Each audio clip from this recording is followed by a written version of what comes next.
I want to start out with a story. And it is a story that was written by an assistant director of a nursing home. And he tells the story of a 92-year-old man, short, very well presented, took great care of his appearance, and he was moving into an old people's home one day, and his wife of 70 years had recently died. And he felt obliged that it was time to leave his home. So after waiting several hours in the retirement home lobby, he gently smiled as I told him his room was ready. Now remember, this is written by the assistant at the nursing home, the assistant director. So I told him his room was ready, and he smiled. And as he slowly walked to the elevator using his cane, I described his small room to him and told him, that there's a window and there's a sheet that actually serves as a curtain until you pick your own curtain. And the older man looked at him in the elevator and said, "Oh, I like it very much."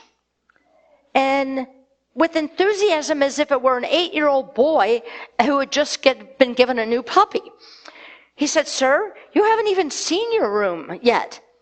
Hang on a minute, we're almost there." The older man said, "That has nothing to do with it.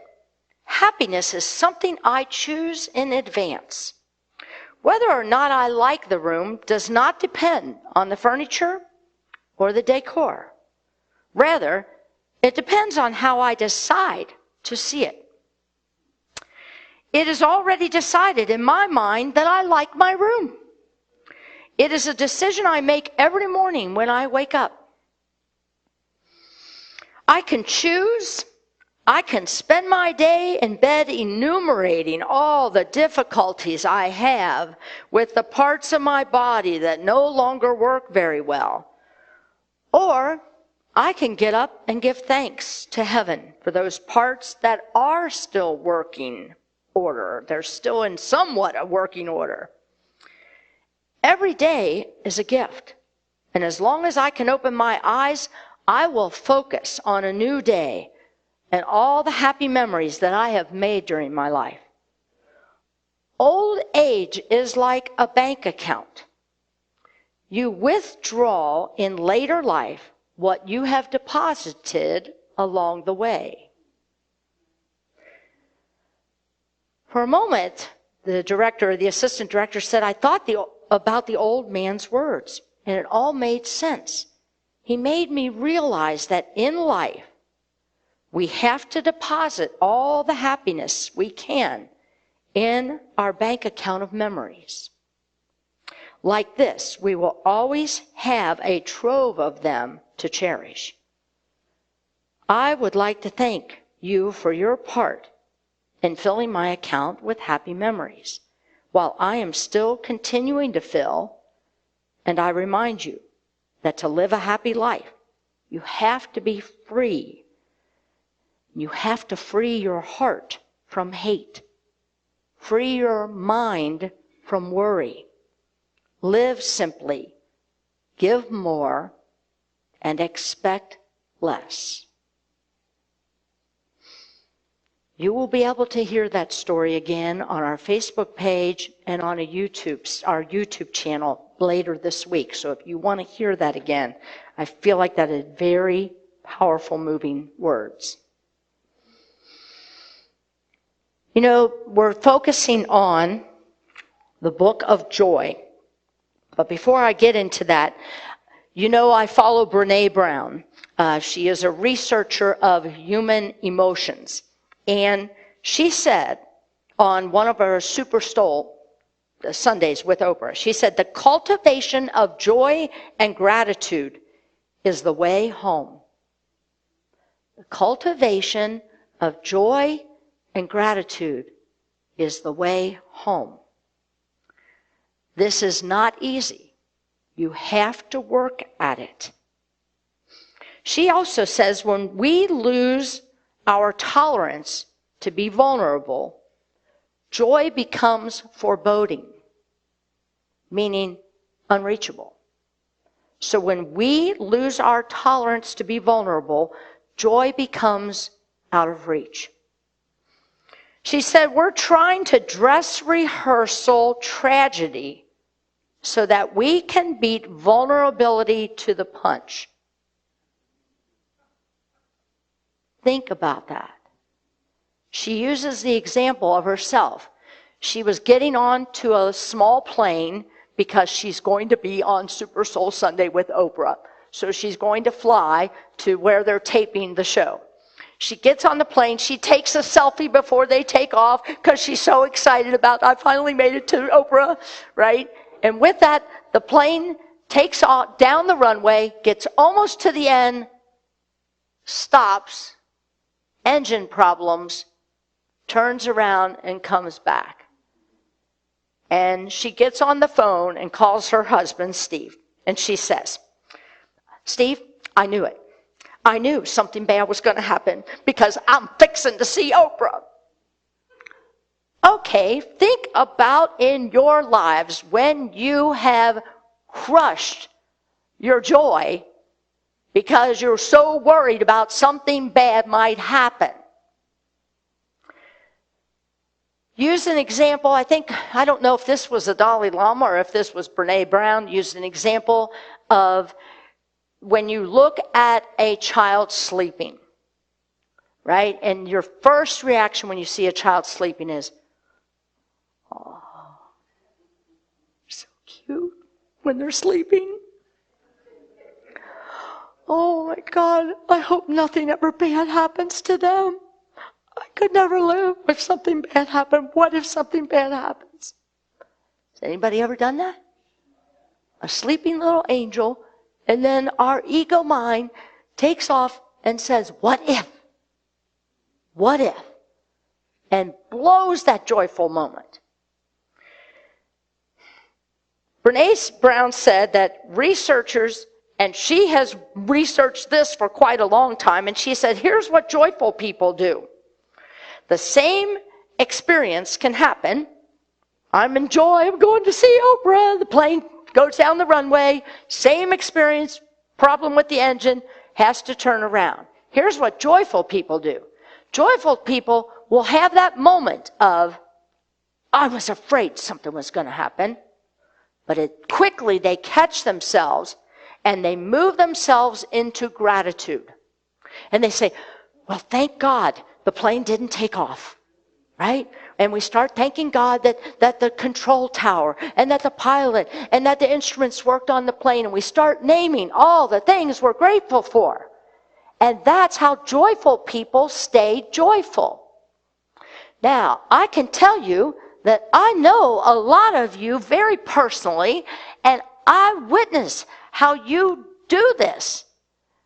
That's why Unity churches feel so joyful, is because we're made up of people who want to be joyful and they want to stay joyful. And they come every Sunday so they can learn how to keep staying joyful because our world out there doesn't support this.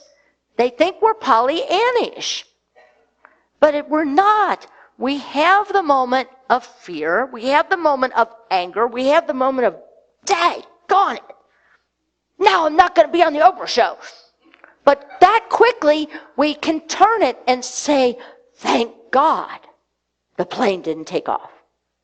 So think about this. She says, gratitude is a practice. Now, I know I have always heard that gratitude is an attitude, right? I got an attitude, I've got it. There's a song that says, attitude, I've got an attitude of gratitude.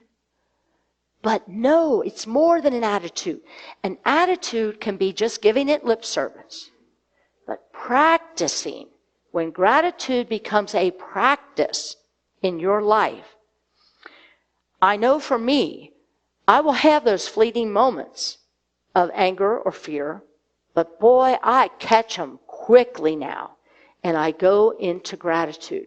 And gratitude is the key. It is the key to everything.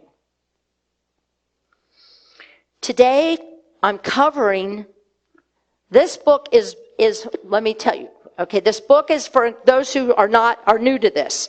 Last week I touched on this. This is a book that was written for when the Dalai Lama and Desmond Tutu, who's the Archbishop of South Africa, when they got together, and I think it was 2015, for 5 days in India. Desmond Tutu flew in to India to see the Dalai Lama and celebrate their birthdays. So for 5 days, it was a world event. These two know of each other very, very well, study each other very, very much, but they're not in the same vicinity. And for them to come together, it was like, oh, big, big deal. So they spend 5 days in conversation with each other, and they spend answering questions from a select panel of questionnaires and interviewers. So it's broken up into sections. It's broken up into day one, actually the landing and that meeting on the tarmac, and then day one, and that's a whole section. Then day 2 and 3 is another whole section, and day 4 and 5 is the final section. So I decided I'm going to cover day 1, parts of it, and then next week we're going to cover parts 2 and 3, day 2 and 3, and then the following week we'll close that up with day 5. And Reverend Sandy Malloy back there is going to join me next week for day 2 and 3. And on Zoom lunch with Rev Kathy on Mondays, on Zoom, we're going to be discussing this book because it touched Sandy's heart. She called me and told me about it. I got the book and I'm like, oh, I'm in love with this, right? Because I'm all about finding joy. Because we don't spend enough time in joy. You know, I've used the example many times to you. How does the song go? Row, row, row your boat gently down the stream. Seriously, seriously, seriously, seriously. Life is but... That's not how it goes, is it? Well, how come we live like that? Seriously, seriously, seriously, seriously. Life is but a dream. No. Merrily, merrily down the stream.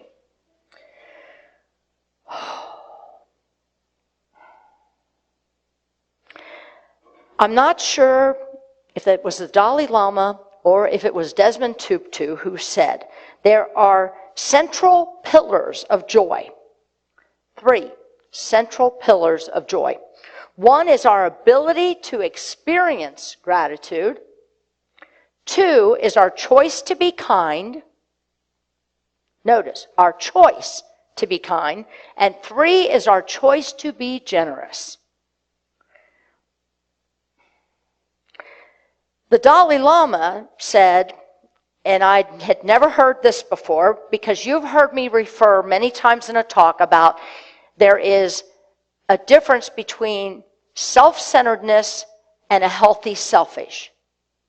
I used to think that anything that had the word selfish in it was bad. That was a bad trait. Kathy, you're being selfish. I heard that as a little girl, right?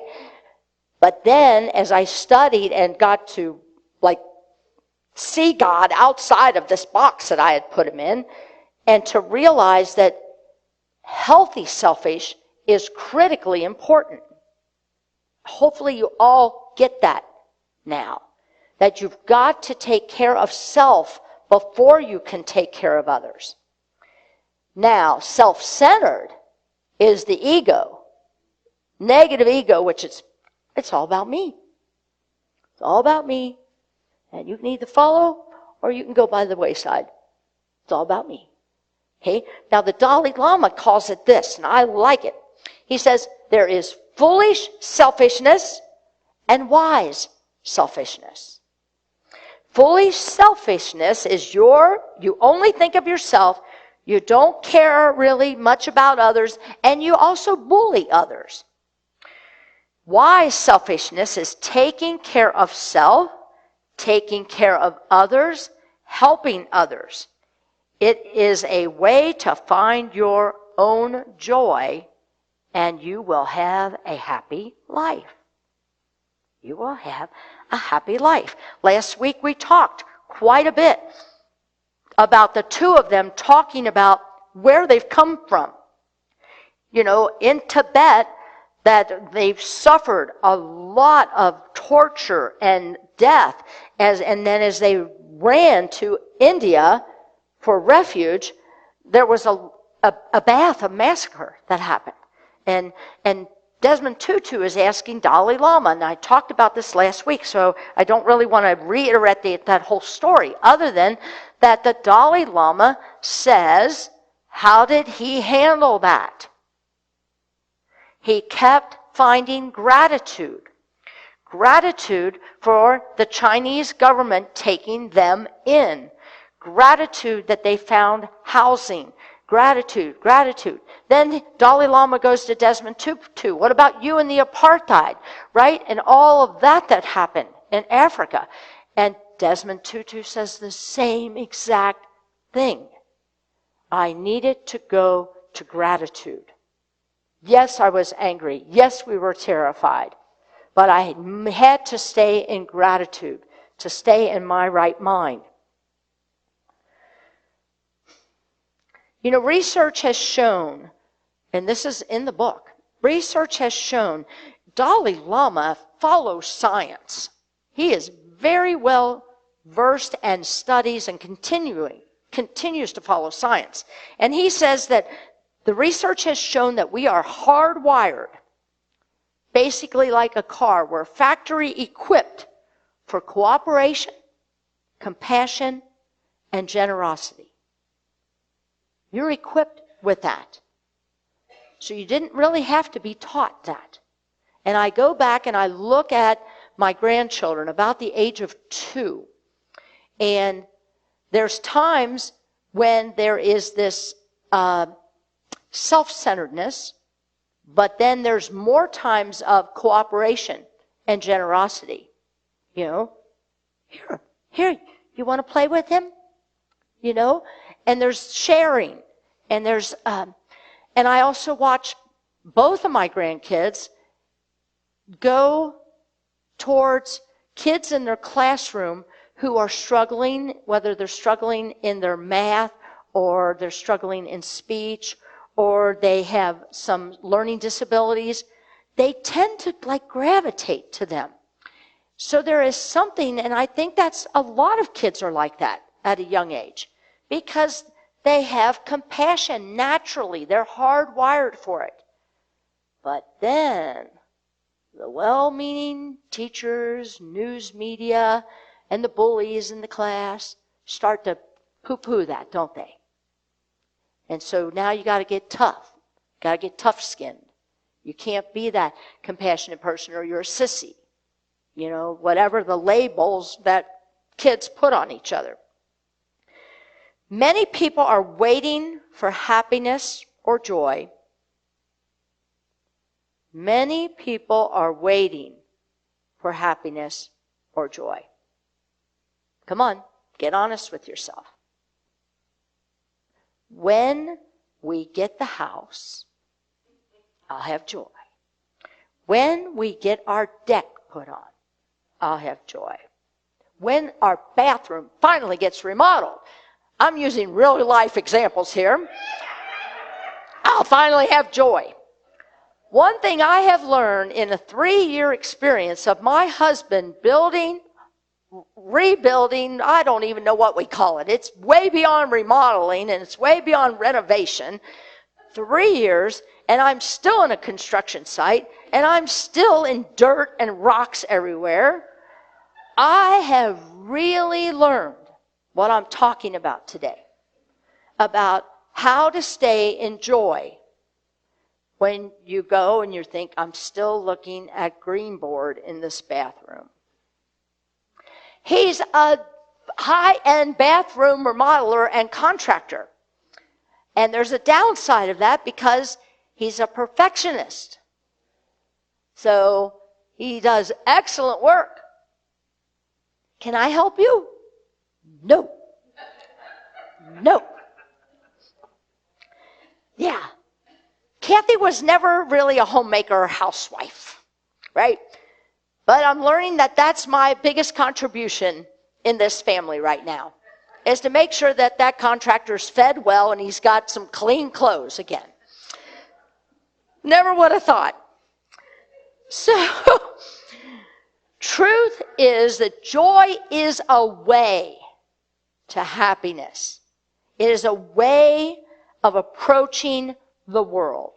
Joy is a way of approaching your life, your circumstances, your job, your situation with elderly parents. How do I stay in joy? It is a way and it is a practice. And let me see if you paid any attention. It is a practice of what? Oh, some people did listen in the beginning. It is a practice of gratitude, is how you can keep finding joy. So for me, I keep going into a room that's 90% finished, and then I come out and I thank Michael for all the things he did in that room that's 90% finished. How did I used to be? Well, it's 90% finished, but he still hasn't done the 10%. When are you going to get to finish this? Anybody relate to that? Where we zero in on the speck instead of paying attention to the bigger whiteboard, right? We keep wanting to find that speck. That is ego, people. That is your ego. Remember last week I talked about the Garden of Eden and the sneaky snake who wants to talk to you about you can be better, right? Oh, you should look at that speck. And you ought to go out there and tell him about that. How does that make him feel? You think he wants to go in there now and do it? No. No. I just pushed that job out a year. I've learned over 3 years. It takes me a little while. Oh, boy. We're wired to be compassionate and generous. They actually have done a study with stuffed animals and children. When they present 2 stuffed animals to children, like this, the kids already start to go into conflict mode. Nobody said a word. All they did was see this. When they present the same stuffed animals like this, there is compassion. They want to go and hug the bears. They want to push them together. You see how natural this is. We're hardwired for this. We're hardwired for relationships. It is important to have relationships. The kids love it. I got to share this because I've been doing this since they were born. I did it actually when my kids were little. Let's see, who should I? Can we follow me over here? Hi, Carl. How are you? I love it when you're here. It's so much fun. I want you to meet my friend, little Kathy. She loves music. Hi, Carl. Do you love music? Do you play any bear songs? Does he? I don't know. Let's ask him again. Do you play any bear songs? 3 little bears. Oh, we can't say that on the microphone. No. It's that easy to bring some joy into your heart. Who do you think's having more joy doing that? My kids or me? Me. I used to take the Aunt Jemima bottle of syrup. Do you remember that? When she used to come in an Aunt Jemima bottle? And I used to, because they would wake up in the morning like this at the table, right? And I had blueberry Pop-Tarts, or not Pop-Tarts, waffles, and they'd be sitting there. And I'd just get the Aunt Jemima syrup, and I'd go, hello, Christy. Are you going to eat your breakfast today? Did you see the blue sky? No, this would be my son. It's not blue. It's gray.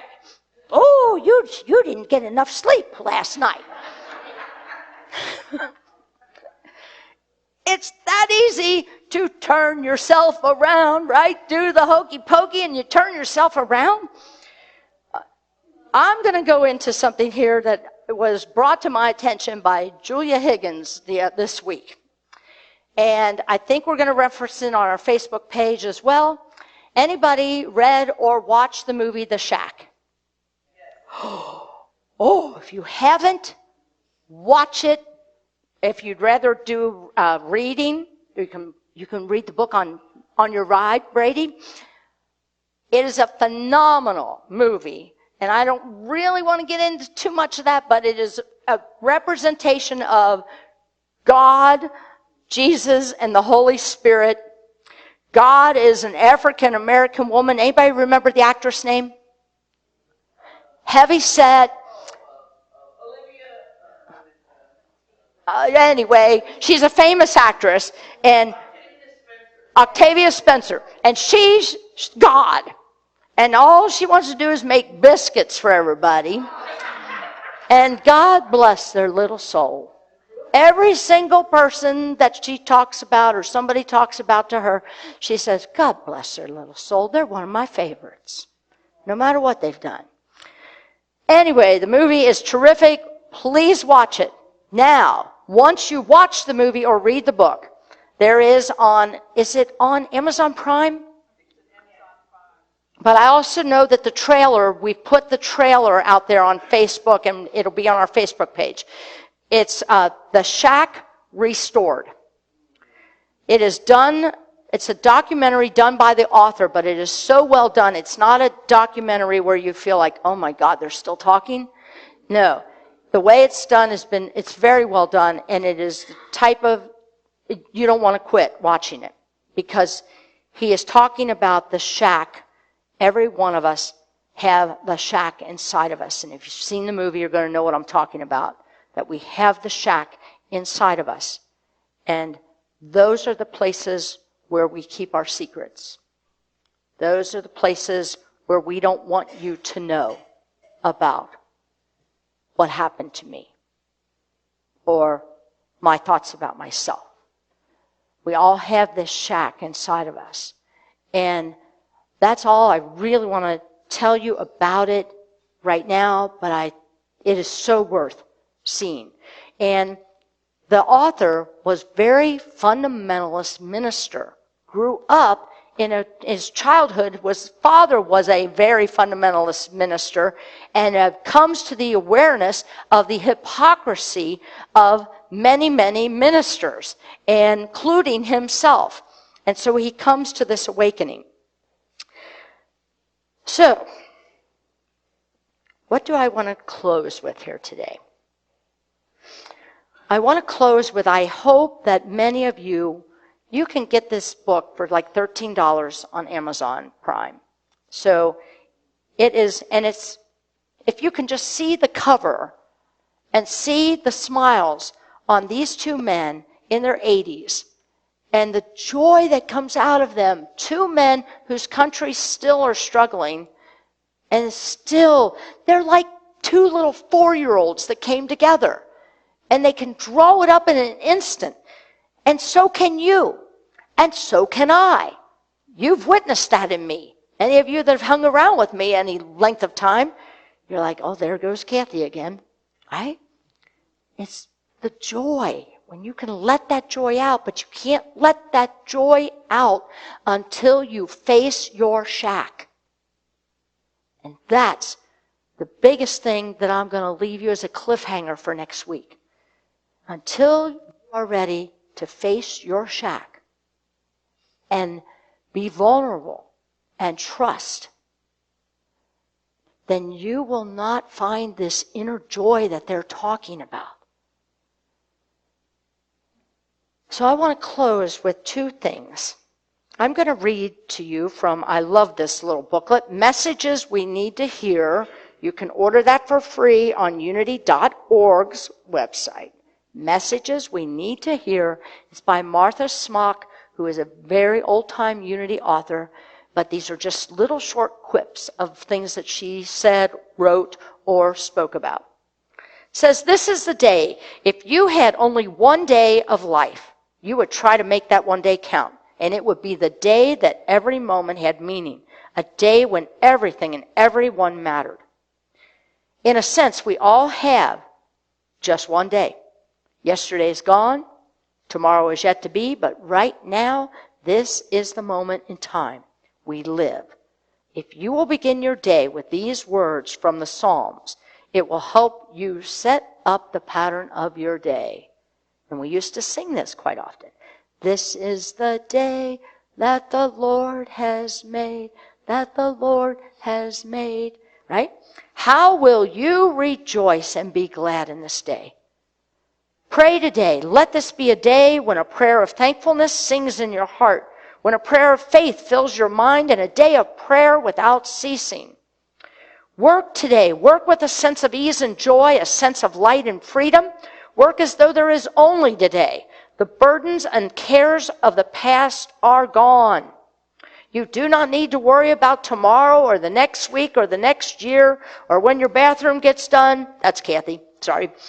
Work today, accomplish today, for God is with you, working through you, giving you the strength, the energy, the will to do all that needs to be done by you today. Give today. You know the true joy of living only as you give. Giving may be a giving of material help, giving of spiritual qualities, giving of encouragement, giving of your time, giving of your talents, giving of love, appreciation, understanding. Tell somebody at the drive-through window that they're doing a good job. Do you know that the GMs are working drive-through windows, the general managers of restaurants, because they're so short-handed? Tell them what a good job they're doing. Give appreciation. This is the day to grow in truth. Live today. Live in the fullest sense of the word. Do not be content with feeling half alive. Call the cells of your body to life and let the sleeping cells of your mind and body come alive in Christ. Declare the life of Christ in you. Unity says that. Where is Christ? Within. Christ within you. Declare that. You are alive in Christ and Christ is alive in you. Feel the call to life of the living Christ in you and rise up in health and strength and radiant wholeness. Live today. Live today. Do we have the affirmation for this week that I'd like you to hold on to? And this literally is a thought from the Dalai Lama in the book. I intend this day, let's say it together. I intend this day to be meaningful when I serve, help others, and do no harm. That is a meaningful day. Let's say that again. I intend this day to be meaningful when I serve, help others, and do no harm to others. That is a meaningful day. May you all have a meaningful day today. Namaste. Which is the Christ in me, that living Christ in me, truly sees and honors that Christ, living Christ, in each and every one of you. Namaste.